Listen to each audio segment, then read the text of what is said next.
Is the CIA an army of individuals who have a license to kill? It's like Murder Incorporated, right? Oh, are you kidding? The CIA makes the mafia look like a Sunday school class. I mean, this is the problem with what's actually happened in Afghanistan. Look, the CIA has done in this country, what they've done to us is unbelievable. Look at the terrorist acts that have occurred. The CIA behind most, if not all of them. We had the Marine barracks. We had our embassy in Kenya. We had Pan Am 103. We had the USS Cole. We had Oklahoma City. We had the World Trade Center in 1993. Our government was involved in some of those. I can't say all of them because I don't know, but I do have documentation that there was government implication in some of these. And we'll discuss them as we go. Well, Ted, the people out there, I mean, did you know that the World Trade Center went up when it was bombed internally? That it all was put together by an organization called the FBI. Is that this 1993? 93. Yeah. Yes.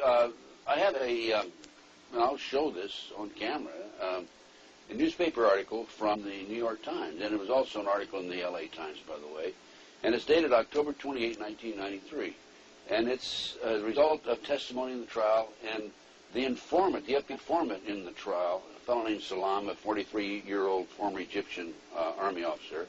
Imam Salam. Right. He was the informant for the FBI, and he recorded his conversations secretly with this. So when it came time for trial, he said, hey, wait a minute, here's what really happened. Now, he told the FBI in advance that they were going to bomb it. He was assigned, given the assignment to put the bomb together, and he went to his supervisor, his FBI supervisor, and said, we're going to put a dummy bomb in here, right? And the FBI supervisor said, no, we're going to put a real bomb. Oh, wait a minute. Let's name names. John Antisef. Was supervisor. Yeah, he was the supervisor for the FBI, and he winds up in with having something to do with the Kenya investigation.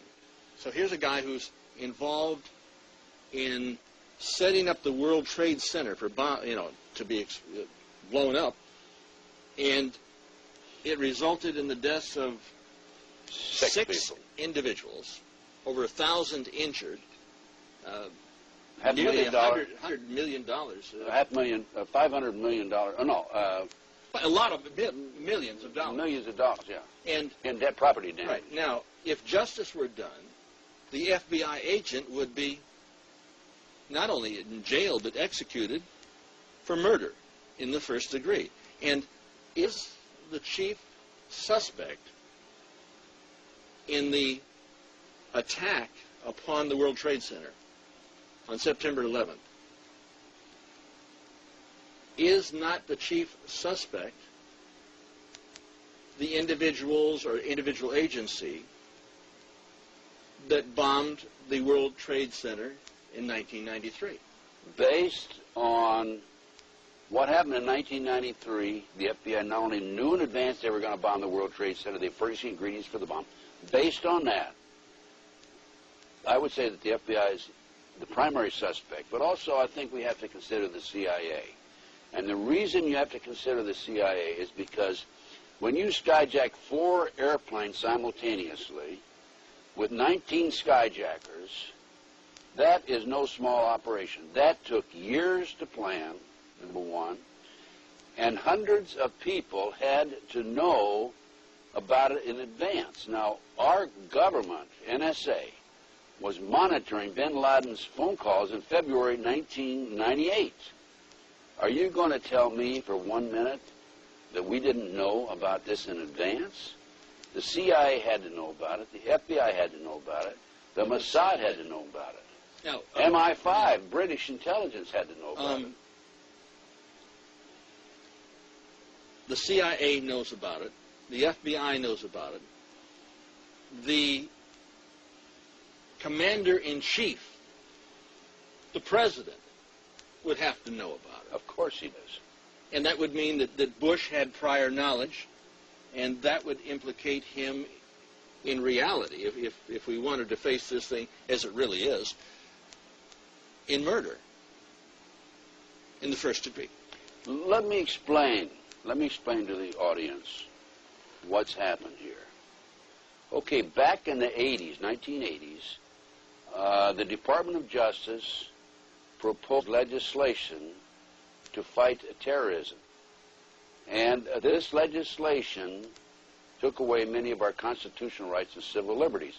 One of the authors, a female attorney with the Department of Justice, publicly made this statement. I've got her name on my file someplace, that before this passes, people will have to be killed. Well, so that was the reason, I feel, for the 1993 World Trade Center bombing.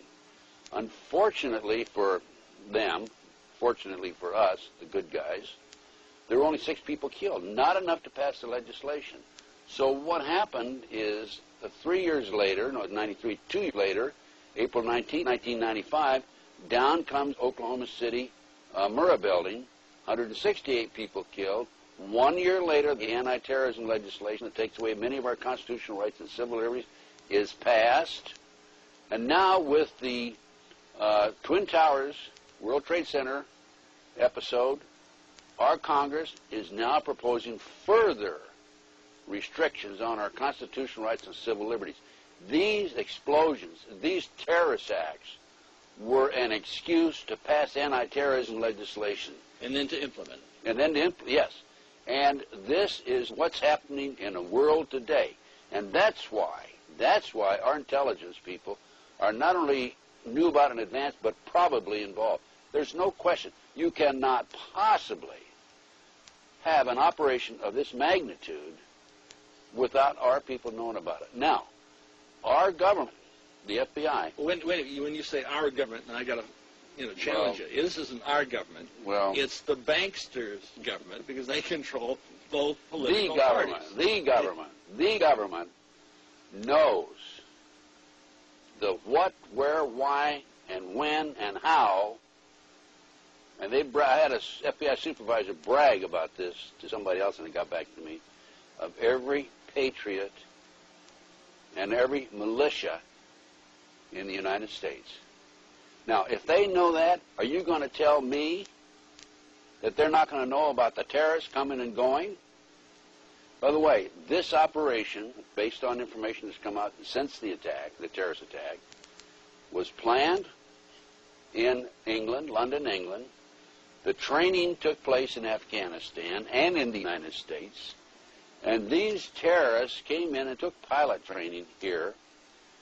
And as I said earlier, bin Laden's phone conversations were monitored, according to the press, in February 1998. Are you going to say they didn't monitor them after that? No. Well, wait a minute, no. The NSA employs probably 150,000 people. I don't know what their payroll is. I mean, it's the number of personnel. But they have taps on virtually everybody in America. This was part of the anti-terrorism legislation that was passed after Oklahoma City. Well, that's exactly what Adolf Hitler did when he burned down the Reichstag. Well, why do you think